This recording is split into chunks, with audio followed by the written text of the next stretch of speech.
And ladies and gentlemen, we're back at it again with the Zone 32 podcast, the only all 32 podcast, courtesy of Neutral Zone Infraction. Follow us on Twitter at NZI Properties and online at neutralzoneinfraction.com. It's episode 9. Max, Grant, and Jake back at it again. Fellas, say what's up. Yay.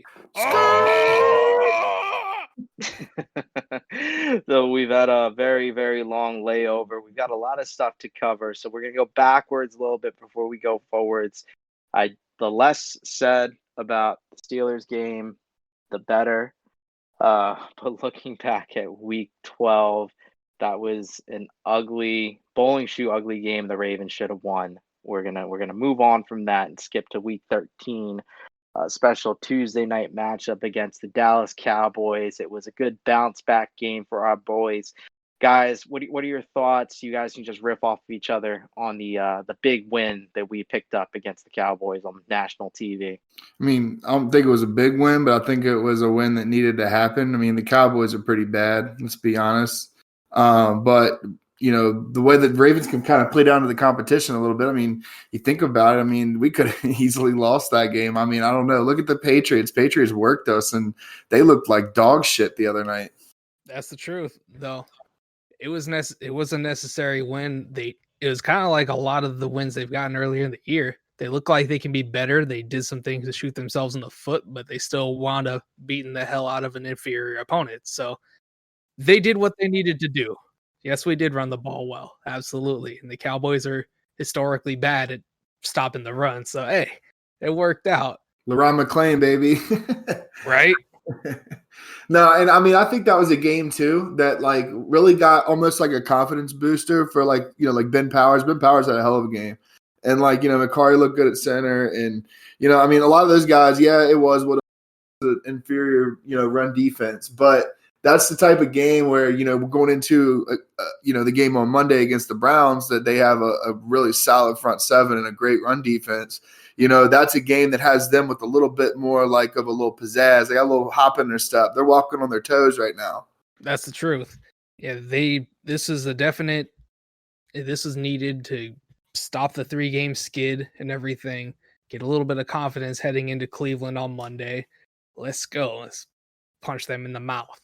No, real quick about that first half. We were talking a little bit after the game about this. It's kind of funny how we were so dominant on the ground, and yet we didn't really notice. It's one of those things you take for granted, and it's kind of why I feel offensive coordinators are a little egotistical, because the run game is never flashy, even with the big chunk plays. Like, it's not like the passing game where you get a big completion, you get a sense that, oh, we're approaching a 200, 300-yard passing game. I mean, we had well over 150 yards in the first half, and a lot of those came on 4 big runs, 3 over 30 yards, one from Lamar, one from Gus, and one from, I believe, JK had one as well. And it was complete domination just on that front. The fact that you almost went the length of a football field on 3 or 4 core plays. And it makes you wonder, how much longer is this going to last with Greg Roman? I mean, guys, what do you think? That's a good question. To piggyback off of your point of running games not looking particularly flashy, go back to the Super Bowl where the Patriots beat the Falcons. You have a 28-3 lead. One of your running backs go down, but you still have Devontae Freeman, and you don't try to pound the rock to beat the Patriots into oblivion and just milk out the rest of the game. Instead, Kyle Shanahan wanted some some style points, so they tried to sling it a little more. And what happened? You wound up blowing a 28-3 lead. And look what happened in the last Super Bowl, blowing a 20-10 lead. Just again, offensive coordinators want themselves to look like the smartest cats in the room and outsmart every kind of defense by doing these different things, by doing these cute things and making themselves look like gurus and geniuses, which open to head coaching opportunities. So you're absolutely right about that. Yeah, I mean, and you know, on that point too, I mean, Wasn't Devontae Freeman in that Super Bowl? Wasn't he averaging like 6.5, 7 yards a carry or Yeah, something up to that and point? that's why I wanted to bring up. He had a great game, but for whatever reason, Kyle Shanahan, then the offensive coordinator of the Falcons, just wanted to get cute with it, and he decided to have Matt Ryan throw, and that turned out disastrous. And guys, Grant, you and I had talked about this a couple weeks back. It's almost like the Kyle Shanahan special. He just, Kyle Shanahan and blown leads name a better combination. But he's also one of the smartest offensive minds in the game today, which makes you wonder. It's almost like maybe it's an ego thing. Like he knows he's so intelligent and he knows that he's so good at what he does that he almost doesn't. It's like a narcissist type of narcissism almost. And Jake, you had mentioned this point in particular one time. I don't remember if it was one of your fantasy posts, but it was something about how Kyle just wants to come out of his dad Mike's shadow and just be known as a better offensive coordinator. And it's almost silly. I mean, he's the head guy in San Francisco. He's got the head coaching job. He took his team to Super Bowl so soon in his tenure, and yet, what does he have to prove other than a couple of Super Bowl rings? I mean, the more he gets cute with it, guys, he's not going to win a ring before all's said and done. Could you imagine though? Like I was thinking about the other day. I mean, I know it's he's a head coach and everything, but could you imagine him as an OC with Lamar, the 3 running backs, and Mark Andrews? I have a counterpoint, and Jake, I want to see if you agree with me on this one. I don't know if Shanahan would be the right fit for this kind of offense with the talent here. And here's why. I don't know that Kyle Shanahan knows what to do with a mobile quarterback, because you got Jimmy Garoppolo, who's fairly athletic in his own right, but he wants Garoppolo to be a traditional pocket passer. And with the personnel that we have with receivers who are more attuned to blocking than catching the ball, Marquise, um, I I don't know if he would do that much better than Roman. I mean, Jake, what Yeah. do you think? Well, I'm not going to doubt Kyle Shanahan because he is an offensive genius. I mean, his track record going from Houston to Washington to Yeah. Atlanta through Cleveland and having in the rushing attack they had the one season he was in. I'm not going to doubt him. But all things considered, you make a valid point, and here begs the question: if you would be into Kyle Shanahan as your offensive coordinator, you might be into Gary Kubiak because it's the same exact system. And Kyle learned under Gary, who learned Yeah. under his father Mike. That And that's being the thing said, too. he had a mobile quarterback in Washington. They didn't want RG3 though; they wanted Kirk Cousins. So it wound up being telling where Kirk Cousins eventually took over, and even that being said, there was the rumor that Kyle wanted Kirk Cousins in San Francisco before they made the Garoppolo deal. So, I Yeah. mean, you make a valid point in that maybe Lamar Jackson isn't the right quarterback for that kind of scheme. But would I doubt it? No, not at all. Yeah, I just think with Lamar, he's kind of a chameleon, though. I mean, he's not. I don't think he's nearly as bad as a pocket passer as people kind of like think he is. But the thing that like kind of stands out to me with the Shanahans is the whole zone concept. They're masterminds of the zone concept, and you throw in that zone read. Not to mention the strengths of our skilled players are West Coast based. I just think he's head and shoulders above Roman as an offensive mind, but. It would be, it's hard to tell with Lamar at this point. I mean, No, I think you guys, or Jake in particular, you bring up a good point about Kubiak. I think, although I argue that the game has passed Kubiak by, I think philosophically that type of offense would be great for Lamar and the players we have, because a lot of the zone blocking relies mostly on having agile, versatile offensive linemen, usually guys who are undersized, particularly the guards, because the idea is that they are able to bend and snap at the point of attack on a whim, that they can, as soon as they make contact in the trenches, they can just as easily let someone get by to all of a sudden open up a lane downfield. And more to the point, they can stay downfield with their runner, whether it's a quarterback or a running back. And you don't have a lot of offensive lines, especially in a power run scheme. You don't have a lot of those small, quick guys. Everyone's emphasizing size and physicality again. And while that worked back in the day, I mean, with these athletic quarterbacks, you need smaller guys who still can bend and get lower and can do what they need to do to buy time. So I don't know. Yeah. I mean, and back to the running game stuff too. I mean, there's no reason that JK shouldn't get 20 touches a game from here on out. No question. He's the most explosive of all the runners. Gus is a hammer. Mark is good in short or yardage schemes or situations rather. But JK's he's the little dynamo in the backfield. He's not a jitterbug or anything like that where he's going to beat you with quickness, but he is a one cut and go kind of runner that can take it to the house. Well, his vision is just stupid. His vision is just unbelievable. And I like how they're starting to they know their niches. Mark Ingram is more of like the zone outside runner. JK is the pretty much do it all. Like as far as, he hits the holes hard. He's quick, decisive, good vision, and he catches the ball in the backfield. And then you got Gus, who on those zone dives, you can't stop Gus on those zone dives. I don't understand why when the game's tight or we're trying to run clock or anything, that is the only play I would run. They could put 9, 10 in the box and we're still getting 4 or 5 a pop on that play. And I think you guys are bringing up a good point here about the running back rotation. A lot of folks on Twitter are talking, and we certainly have talked about it after the last game. It looks like we finally found a good distribution of snaps among the three, not including Lamar, but we're talking Gus, JK, and Mark. You start with Gus because he can come in cold no matter what, and he'll still hammer and get at least 4 yards per carry. You got JK who can go downhill or go to the outside, who's versatile on second and third down.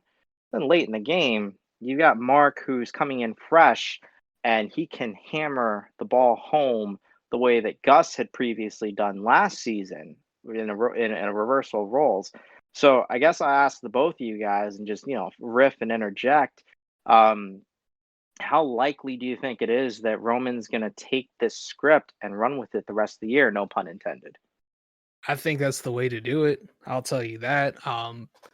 With Roman, I mean, we've been talking in our respective chats and everything that we need to keep running the ball. And I think the discrepancy between the last game to this, I think what we have like 40 runs called compared to 17 pass attempts from Lamar, something along those lines. I mean, that is the way to do it. It's not even necessarily a knock on Lamar, but when you're running the ball, you're shortening the game and you're controlling the clock. And the more you do that, the more you pound against those defensive linemen, the more they'll wear down. That's the Tennessee formula with Derrick Henry. But I mean, I think that would be the right call. I'll say that. Just, I mean, he's running with the hot hand or whatever. But again, I think it's JK and Gus. Gus is the hammer. JK is the lightning out the backfield comparatively. I mean, this game on Monday is going to come down to, first down is literally going to be the biggest down on every single drive because I'm getting sick of this first down run every single time. Or, it's just like we're not going to be able to run the rock like that on Monday. So we're going to have to get those chunk plays on first down, pick up those 4 or 5, 6 yard plays, setting up, the second, third, second and 3 and 4 and 5. Because I just have a feeling that this game is not going to be a game where we run. I mean, I'd be surprised if we break 120 as a unit. But, the Browns are just, they're playing with a lot of confidence right now, and they're a very, very tough front. And then Myles Garrett's back from all that crap. And I'm interested in what happens. I don't want to see the committee. I want to see Gus get his shot and see where we go from there because it's going to be a tough game. And you can't do you get a play, you get 2 plays, you get a play because you don't get rhythm. It just fucks up rhythm. So you don't they have to set themselves up because this is an absolute must-win game. So we're transitioning into this Week 14 matchup on Monday Night Football against the Browns, and their secondary is banged up. I mean, they're not expected to have Denzel Ward. Their pass defense is nowhere near as good as it was last season, and they've been hurting in that department with Greedy Williams having missed time, with Ronnie Harrison still getting adjusted. I mean, they don't really have an established safety duo prowling in that defensive backfield. The only strength that they have is that defensive front. But, and granted, it's like you're saying, we're not going to get the yards on the ground that we did last time. But do you still think there's a chance at breaking at that defensive front, chipping away? Depends. Depends how we set up the pass. Because they're going to start with 9 in the box, period. They're not going to – that bullshit empty set on third down's got to stop too because a team like them, and you mentioned Ronnie Harrison, and like I think that he's one of those defenders for a team that we play that gives our offense problems. He plays like an Alabama defender. He plays fast and he plays physical, and those type of players give us problems. So it really depends, with the tight end situation and stuff. But I mean, you're right. Secondary's banged up. So I mean, we're gonna have to throw it to open the run. I think if we can establish even remotely somewhat of a passing game, I think that the running numbers I was talking about, the 120, I think that drastically goes up. But if they can just sit there with 8-9 in the box every single play, we're gonna have a long night because our defense cannot play like they did last week either. So we're talking about the offense right now. That was an absolute horrible showing by our defense against the Cowboys. The Cowboys were led by Andy Dalton. Yeah, the receivers are special, but Zeke is Zeke. He didn't scare me at all with the Monstars back. But that defense looked atrocious. I mean, the secondary was bad. They were giving up. I mean, I get the cushion thing, but at the same time, they did that all game. I mean, Gallup and CeeDee Lamb were torching our secondary. There was a few times where they were running butt naked down the field, but Andy Dalton didn't even see them. So, I mean, that can't happen this week because when you get a guy like Baker that, he's just, walking with his nuts in a wheelbarrow right now, but I don't think he's that great, but you still also, he could just rip off an insane game. So defense definitely has to step up this game too. So, Jake, I want to put you on the spot while we're talking defense. What do you think is wrong with this secondary aside from having lost Jimmy Smith? I mean, you would think that their problems with communication would have been solved by now, but what's going on from what you've seen? Man, I wish I could point it out, but a notable thing, and what's his face? Damashek used to do this on his podcast where he put out the Jenga theory where if a team loses a certain player outside of the quarterback, because obviously if anyone loses their starting quarterback, their season's over. But the one irreplaceable player you can't lose, so your team doesn't fall apart. Funny enough, for the Ravens over the years, it's been Jimmy Smith. When he's been healthy, even in spite of other injuries, the defense has been either great or at least respectable. When he's been down, they've been tore up. Like, think about 2016 after he goes down and pops his Achilles against, that was 2017 when he popped the Achilles. But 2016 with the Liz Frank injury, the last 4 games of the year against the Pats, the Steelers, the Eagles, that defense didn't look good. And they should have lost all 3. Actually, they should have lost 4 straight to close out the year. But instead, they pulled it out against Philly. Then you go back to 2017 when he pops his Achilles against the Lions, the defense completely falls apart. Then you go back to, last year, he was healthy for most of it, which is why they were still elite and you still couldn't throw the ball against them. But part of it is the pass rush not getting there and quarterbacks getting rid of the ball quicker with you playing off coverage. If you're going to blitz, you run the risk of getting beat over the top if you press at the line. But I mean, that being said, you have big physical corners and you set up your secondary that way for a reason. You want quarterbacks to be able to hold the ball against you, so your dogs up front can go get them. And they haven't been doing that. And I was surprised that they had a lack of success against the Cowboys offensive line last week. Because I mean, there's no Tyron Smith. Travis Frederick retired. I can't remember I don't think Lyle Collins played last week, if I remember right. Zach Martin was out. They were down to their like 3rd, 4th. That's what I'm saying. Like the fact that we couldn't even get pressure is embarrassing. They were down to like their 3rd and 4th line. Like that is awful. And all day, Andy Dalton had to throw. He barely got touched. There's the 1 sack from Jihad Ward later. Yeah, that was 4th quarter though, wasn't it? Yeah, exactly. And hell, keep in mind the play to end the second half. CeeDee Lamb should have caught that touchdown. They sent one defender to go over Hunt and rush Andy Dalton. You don't do that. You got to send at least 3. And it was Patrick Green. It wasn't even a D lineman. They sent the middle linebacker. Like, what are you doing? But and I'm glad you mentioned the Jimmy Smith thing too, because I agree. I mean, I've been a Jimmy Smith stan since we drafted him. I loved him coming out of Colorado. But like his thing is like, it's the injury stuff. But it is unbelievable how different the defense plays when he's not on the field. I'd be interested to look this year because he's missed 2 games this year, including last week. Yeah, something like that. too. So I want to see what he did, what our defense did the other game, because I'm pretty sure that was the Eagles game when they torched us. It's in the second half with their yardage, because didn't he leave that game early or something? Was it the Yes. Eagles?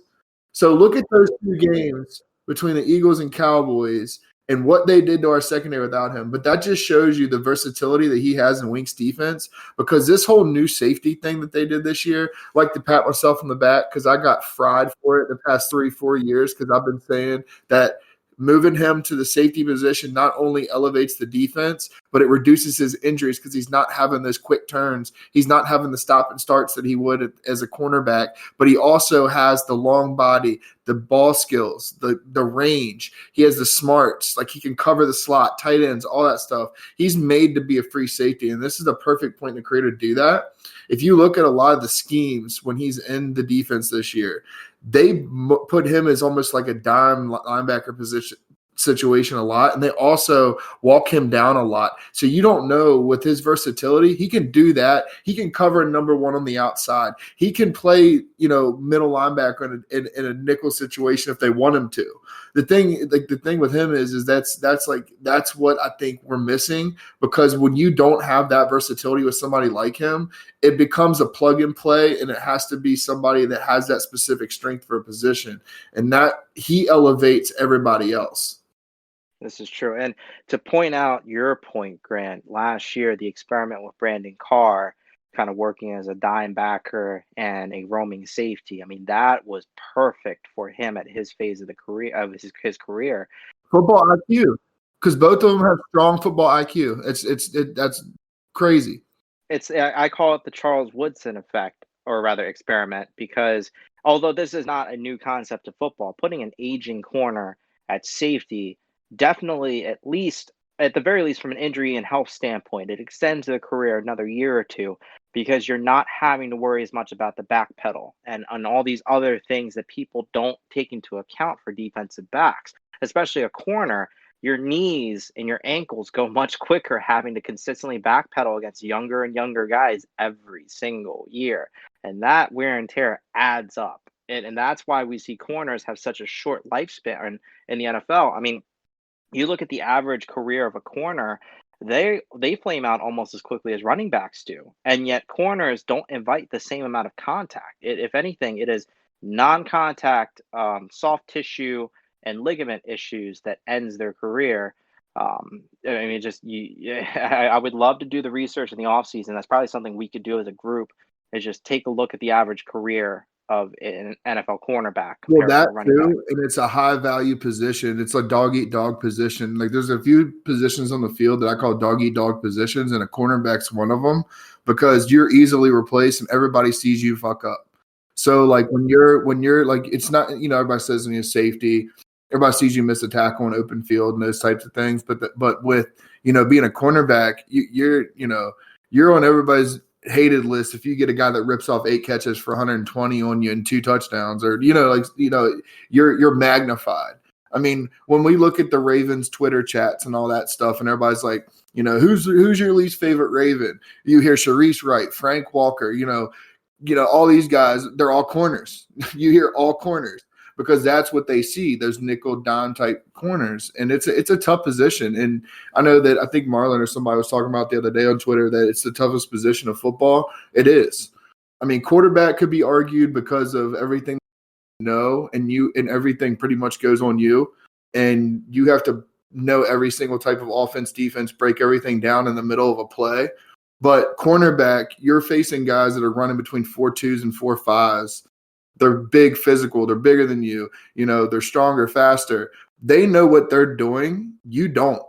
So, like, the ability that corners have and, like, the skill sets, the athleticism is crazy. And I think that has a lot to do with it, because it's such a magnified position. Exactly. And to before we continue talking about this Browns game, where there's always that old joke about how corners are receivers who can't catch.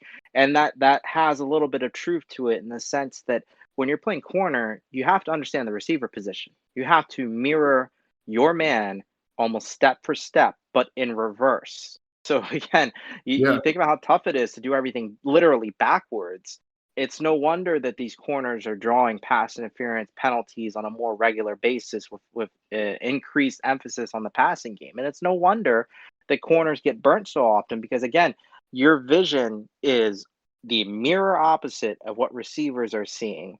And you are doing everything that they're doing, but backwards. So, Yeah. um, I'd like to see something like I'd like to see like a some information put together on the successful corners throughout the NFL that have a quarterback background, like whether it be college or high school or something where they played quarterback at this as a primary position, but ended up playing corner, due to athleticism or anything. I'd like to see the success rate of those corners that have a quarterback background just because of understanding formations a little bit better and down and distance situations and those types of things that it's pretty much beating your head at that position. oh hell, Troy Brown. He was Bill Belichick's one of his favorite players because he could literally play every position on the field because he had limited experience as a quarterback in high school and I believe college. He played receiver, he played running back, he played at He got every a couple spot. picks in the NFL, didn't he? Because I Yeah, know he put him in at the slot. they had no choice but to use him as a nickel back at one point because they had so many injuries in the secondary. So yeah, Troy Brown, I mean that's a great example right there. And I know there are countless others, but not as well known. But so moving on to the Monday night game now, the honest truth here is I am a bit concerned because the Browns are much more dangerous at this point of the season than they ever have in the past 2 decades been. They are legit. I will say that up front in the games that I've watched, even against lesser competition, because again, you can't pick who you play. They've done what good teams do and dominated bad teams every other game. There's been some games where they have looked like complete dog shit on offense, but the defense has stepped up, or vice versa. But I will give credit where credit is due. Cleveland is second in the AFC North for a reason, and it's not just because the Ravens have stumbled down the stretch. So, guys, again, talk amongst yourselves, go back and forth. What do you think our chances are with this game? I mean, I'll throw it up in the air. You guys, whoever wants to start, go right ahead. I still like our chances. I'm not gonna lie. Cleveland has beaten the Titans. They've beaten some good teams like the Colts this year. I mean, those are the only two teams I can think of that they've beaten with a winning record this season. They have yet to beat Pittsburgh, and the last time they played Pittsburgh, they got mollywopped 38-7. And you can go back to week 1 where we mollywopped 38-10. Yeah, maybe it's a different Browns team that's more confident at this point of the season. But that being said, they still have a lot to prove as an organization, as a team.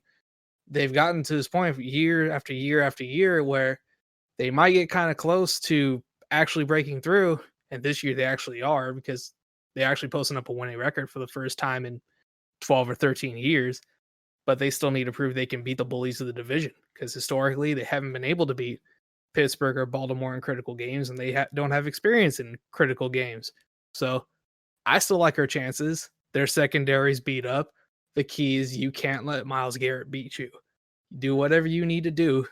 Going back to 2017 when they played the Raiders and the Raiders had Khalil Mack to deal with, they did not let Khalil Mack beat them. He'd get double teamed. He'd even get triple teamed at times. But he's the one player on that defensive line you can't let beat you. They have some good other players still, like Sheldon Richardson and Olivier Vernon's all right, and Larry Ogunjobi. But you can't let Myles Garrett beat you, because if he gets going, that's a wrap. And that's the key, what we were talking about earlier, avoiding second and long and third and long. Don't give that defensive line a reason to pin their ears back and just play you dishonestly and just go hunt the quarterback, because they'll wreck your game plan. So even that being said, I still like our chances. They're going to want to run the ball just like we're going to want to run the ball. So you're going to have to commit more bodies to the box. And I like our DBs against their receivers. You have Jarvis Landry to deal with. Put Marlon on him. It's okay. Just simple as that. So, Grant, I want you to take a look at their defense. So we talked about our running game not being able to get, much against this defense, most likely not, and that's going to be predicated on the passing game. But I am a little concerned about their 1-2 punch of Nick Chubb and Kareem Hunt. I'm not so concerned about Baker, and watch me eat my words on Monday, but it's the running game. I am, in a way, shocked that the wear and tear has not gotten to them at this point with how dependent they'd been on their backs. And especially with our defensive line, even when we get Calais Campbell back, I mean, we are a little vulnerable there. Grant, how do you think we're going to fare stopping the run in this case? I mean, with the defensive line back, the Monstars back, it's interesting to see because I mean they were brought in for the specific reason. They were there week one, but it was week one. Nick Chubb had a good game week one. He's gonna have a good game, period. He reminds me of like a Jamal Lewis type. He can take that wear and tear. I know he has a little bit of the injury history through college, but that's just that happens with freak athletes. And the dude is on a tear right now. We have to tackle better outside the tackles. So, that's what he wants to do. He wants to get outside the tackles and hit that sideline. And he's very good at it. Our plus is that we have corners that will come up and make a play. Not a lot of teams have that, and you need that with a type of running back like him. Kareem Hunt's dangerous in the passing game. You talked about Landry. He's a solid vet receiver, runs phenomenal routes. Higgins has been coming on big lately, and Baker really likes him a lot. So I think that's going to be a guy to keep an eye on. Same thing with Donovan Peoples-Jones. He was one of my favorite mid-round targets in the draft. I really liked him out of Washington. I think he would have been he would have probably been a first or second or third rounder if he didn't have, if he had better quarterback play in college. Shea Patterson was bad. But I think that we do have to stop the run because, when they're running like that, that's what opens up that passing game for Baker. It's kind of, vice versa from what we're trying to do. But I think we can stop the run. Patrick Queen's going to have a really big game. This is going to be a game for him. He's already had his coming out parties and all that. He's getting the defensive rookie of the year conversations, people saying, he's potentially top 5, top 10 right now. He's retweeting the stuff. This is a game where he can make a statement. Like this is a game that can, elevate those talks a little bit. And also, I think he's kind of getting a little bit in the zone. He's getting more comfortable in the defense. They're going to be out for blood though. We embarrass them and they're hot right now. They're at home. And the fans can't be there, but I think it's going to be a tough game, both sides of the ball. Hopefully, we can get a solid game plan going, but we are going to have to slow down Nick Chubb. I don't think we stop him, but I think we can slow him down. Now we've got one more topic, guys, that we can cover, and this is something we didn't really discuss, but I think we should touch on it very lightly. So, the three of us, we are collectively under the assumption that the Ravens can run the table and get at least that final wild card spot, if not Absolutely. the 6th seed. Absolutely. But the bigger question that we're going to ask, cart before the horse, regardless of what happens Monday, if the Ravens were to make it to the postseason dance, do you think that we win a playoff game? Now, here's the thing. I'm going to predicate this by saying I am 99% certain it's going to be a road game. There's no way because we're not going to win the division. We can't mathematically. But more to the point, that first playoff win for Lamar, does it happen this season or next? I'll throw it up for grabs now for either one of you. I'm torn on it. I'm not gonna lie. Going in, I think is after the Titans loss or after the Patriots loss, maybe even Pittsburgh. Actually, no, it was after the Titans loss. I kind of told myself, I think this team gets in. I think they get bounced out in the first round, especially with the way they've been playing. They continually beat themselves and do the little things that wind up making a 2nd and 5, 2nd and 3 into a 2nd and 8, 2nd and 9 because of a false start, illegal formation. Illegal formation. Like so many other things are even getting called for holding when across the league holding calls are down, but they're getting repetitiously called against Baltimore. Well, I don't know how that works, but God, it is what it is. But even so, they need to not beat themselves. And until they can do that, Monday would be a great opportunity to show that, because if you can figure it out, if you can stop beating yourself, then you can beat 99% of the league. You can at least give Kansas City a run for their money. Because, I mean, think about it. The little things are what cost us against Pittsburgh, Tennessee, and New England. So, all things considered, don't do the stupid things that get you beat yourself. You can't do that against the good teams. You have to play at your best. Even if you get beat because the team's a better team, that you're playing against, like Kansas City will be. You can't beat yourself because otherwise those good teams will take advantage. And this is a prime example to see if you can or not. And I will say, in terms of favor of maybe Lamar winning his first playoff game or maybe even running the table, keep in mind if you go back to 2012, that team experienced a lot of adversity, had to deal with a lot of just garbage that hindered them. Losing 3 of the last 4 games, not going to count in Cincinnati because again, they played with reserves. It was Tyrod Taylor versus whoever the hell Andy Dalton's backup quarterback was in the second half. So we count Pittsburgh, Washington, Denver, and then the Giants.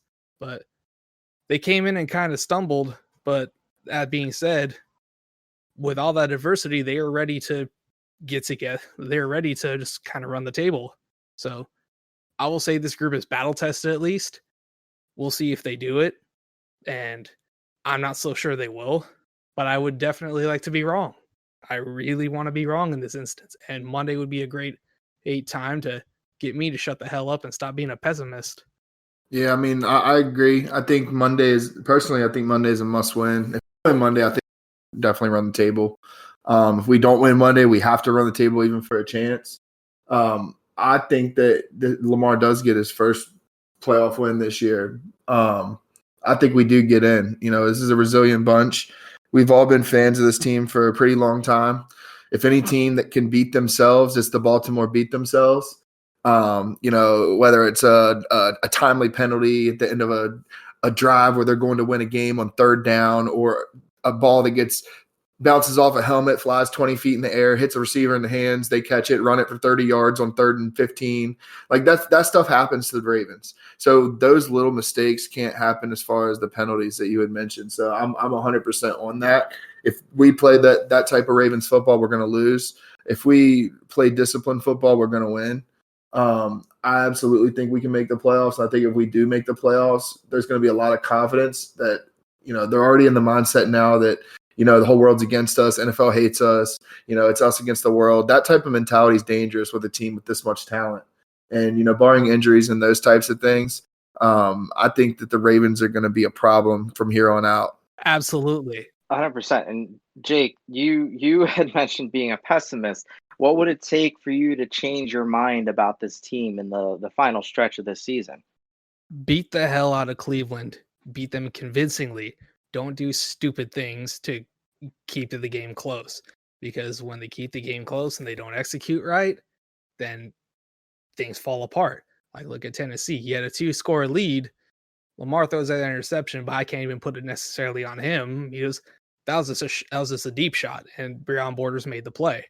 But I mean, go back to that 3rd and inches, which should have been a first down probably that Lamar got, but it didn't. And inexplicably, Mark Andrews commits a false start, so you have to make a 3rd and 6. You miss the throw a little bit. I mean, it was a tough throw and tough catch to make, but you got to make those. And then Tennessee winds up coming back and then winning in overtime. So all things considered, it's the little things that beat you. Pittsburgh with the 4 turnovers, with the Patriots and all those the muff snaps. Well, not muff snaps. It's bad snaps from Matt Skura, going from a 2nd and 5 to a 2nd and 20. So it's those things that I think the team needs to do to bring me confidence in them. Beat the hell out of Cleveland, or at the very least, don't do dumb penalties. Don't commit dumb penalties. I 100% agree. I think as much as we talked about the Cowboys being a get right game, I think this Cleveland game in prime time for the nation will be proof of the team having gotten right.